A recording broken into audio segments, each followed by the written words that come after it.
Jack's vision slowly came into view, with the feeling of lying down. He stared straight into an inky abyss of darkness, in the absence of light, and the feeling of claustrophobia closing in made him feel crushing despair. Oh, God. I'm dead, I'm dead, I'm dead. I'm dead. Jack's thoughts roared in his mind as they soon came to a short stop. Jack's last memory had him eating at home alone, as always. He was eating his simple microwaved box meal. He thought to be adventurous and try the chicken pasta flavor in his monotonous life. Little did he know that this slight discourse caused his death, choked to death by a piece of hardened microwaved noodle, a truly pathetic way to die. Jack lived his life alone. No family as he outlived his parents. No siblings, no spouse, and no children to save him from his moment of mortality, and likely no one to check for his death until his absences from work could no longer be explained. Jack lay in the darkness, still alone, as Jack's thoughts shifted from his pathetic death to his used-to-be miserable life. At least I don't have to deal with life anymore. No more work or bills, no more anything. Jack thought happily, as his thoughts soon turned to the deafening silence of his own thoughts. They say we come into this world alone, and we leave this world alone. Jack became philosophical. But I had a mother. Is that really alone? This uneasy peace and philosophical pondering went on for countless time before it occurred to Jack to come to an understanding of his current situation. Jack felt he was lying down, but if he was dead, how would he perceive this? He could still feel. Jack tried to feel his body. He had the sensation that he was moving and that he was surrounded in a box, but no sense of touch was connecting to his mind. He could feel the pressure he used to press inside his container, but not the feeling of what he was touching, a most disconcerting feeling. It kind of had that feeling when your hand is asleep from being pressed.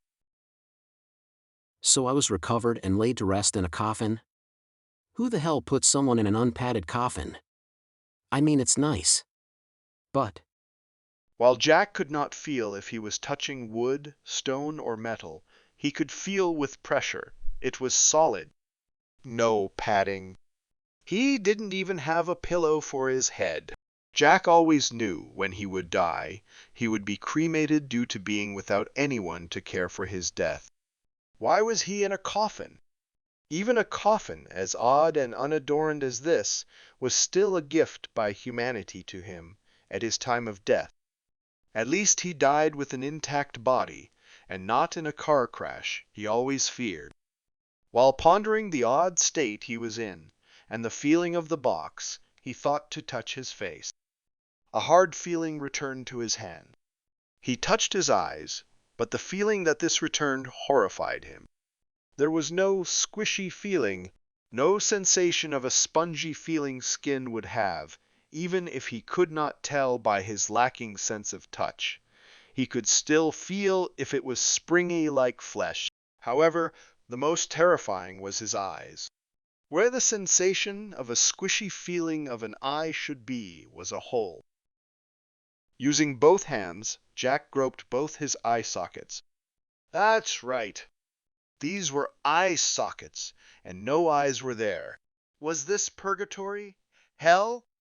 After the passing of an unknown time of dread and horror, Jack calmed down to wonder how he could see.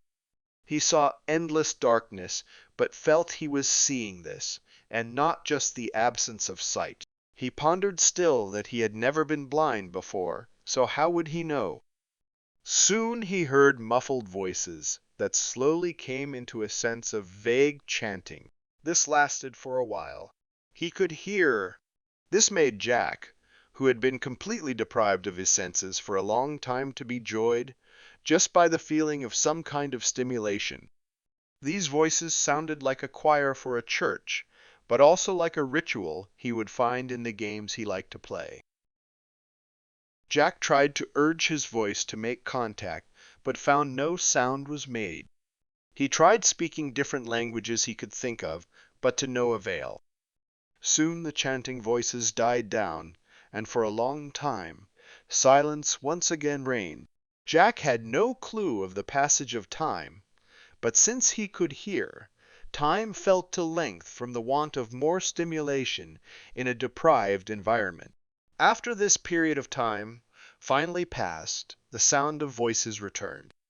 This time it was not choir-like, but conversation, much closer this time.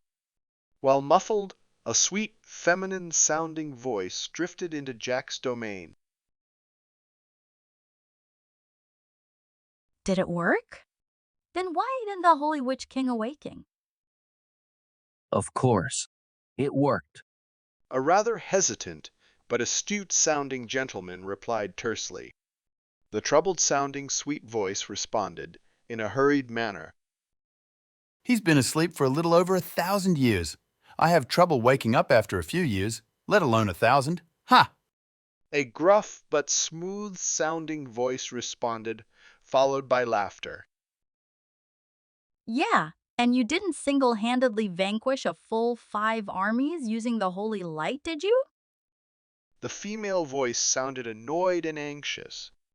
No, I make currency, ha! With a gruff retort, soon followed another bout of laughter.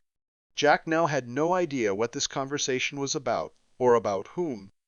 All he knew was that he wanted to make contact, so he began to hit the inside of his assumed coffin. The feminine voice shrieked in excitement. The gruff voice scoffed. Sounded the gentleman's voice. Hush, business head John? Do you hear that? Countess Leslie, what are you yelling at me for? No. I hear it too. Now that you say it, I think so too. Do you think some vermin got into the Holy Witch King's tomb? Business head? John asked jokingly. What are you saying, you stupid tycoon? Get the priest to come exhume the tomb. Something went wrong. Countess Leslie commanded. Jack heard all kinds of noises soon after, and soon a crack of light flooded his abyssal state. As soon as he could, he lifted himself out of his confinement to look around. Horror beyond what he had already felt previously at the knowledge of his assumed death caused his mind to break down, unable to process what was going on in his field of view. The room he observed was something from his novels and games he read and played. A medieval room made of what Jack assumed were bones filled with light courtesy of the jewels on the wall. He looked down from his rest to see that his container was a black stone tomb, adorned with golden holy images and runes. He glanced up to see who the voices belonged to, and this is where the terror arose. Surrounding him were ghastly figures. I died and went to hell. What did I do exactly to deserve this? Jack thought within his mind. Jack's mind broke further, but in this madness he found himself surprisingly calm. There were skeletons wearing white robes, a number of 7 of them. Behind them were 3 figures. A slim skeleton wearing noble vestments and a silver monocle over his right hollowed eye.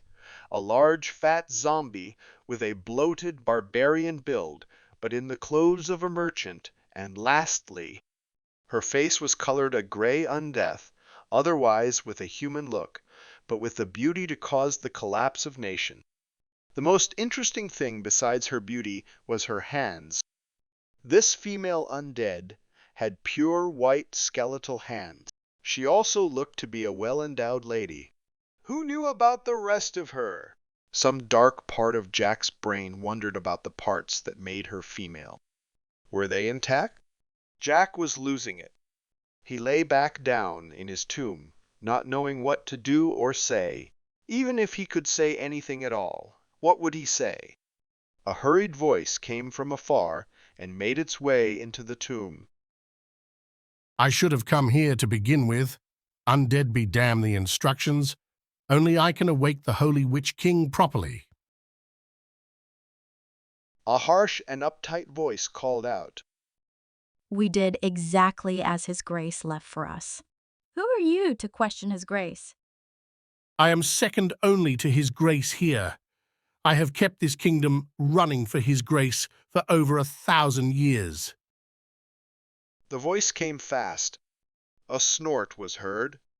If by second you mean second place.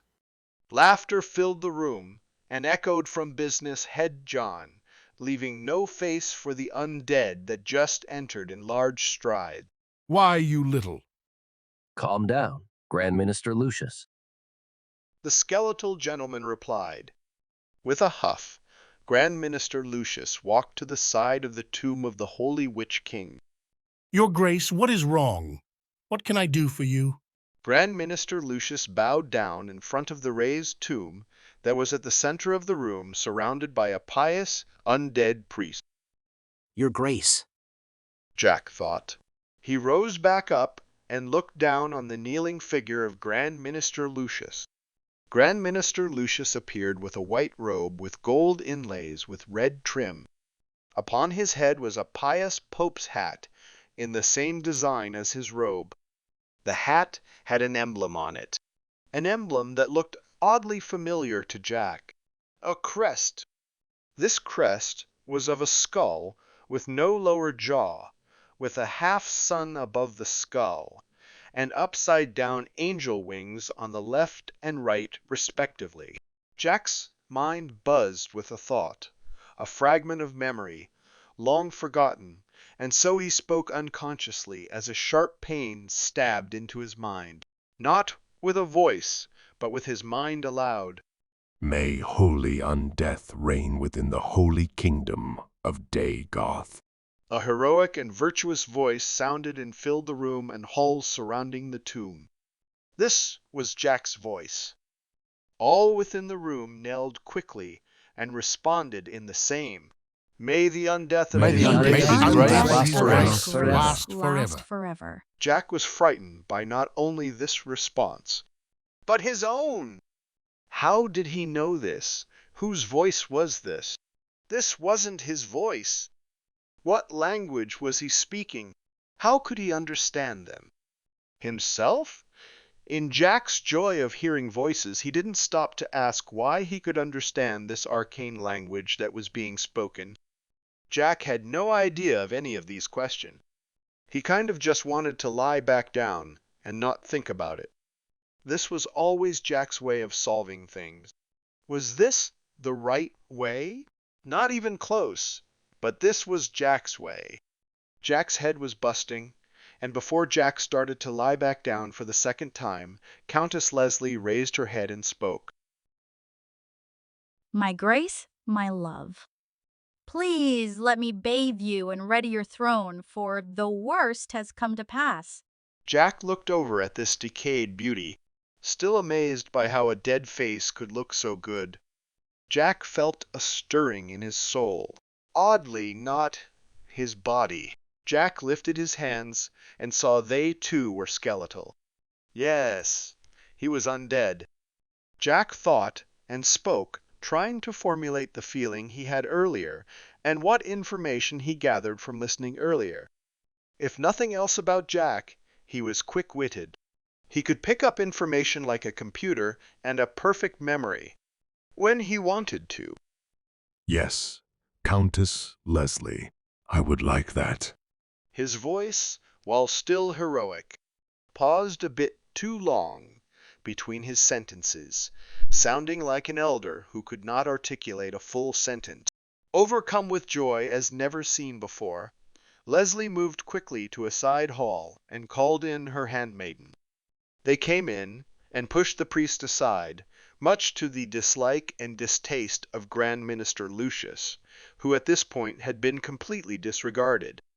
These handmaidens wore plain white dresses on their skeletal frames with gold trim. A few of them still had some fleshy parts. An upper arm here, a chest with what could be considered breasts, and a leg here. Jack, looking over to the figure of Grand Minister Lucius, who was still kneeling, unlike many in the room who have already started to stand up, could tell that he was not pleased. Jack had no clue what was going on, but knew that he was spoken to as His Grace. He could only think that he must be important. Why? Jack couldn't be bothered to wonder at this point. Nothing made sense, but Jack didn't want to leave Lucius in a position where he was left without face. Everyone in this world needed their face and some reputation to live, or be dead with. Jack couldn't be made to deal with the phrasing of this. Grand Minister. Lucius, we will talk later. Thank you. Jack concentrated as much as he could, still feeling out of the way to communicate. Yes, your grace. Grand Minister Lucius was like a man in a desert who just was handed a gourd of water, grateful to save face and to be commanded by His Grace. The skeletal gentleman, known as Marquis Mark, and business head John walked out together, leaving the holy palace. Led away by these undead handmaidens, Jack quickly and carefully learned to walk. The feeling of his skeletal feet on the floor wasn't so much of a problem, but the way to balance when you don't have flesh on your feet was odd. Helped by the maidens, he was led out of his tomb and into the hall. Out of the hall, up to a long spiral of steps, and lastly into what could only be assumed was his private quarters. End of Chapter 1.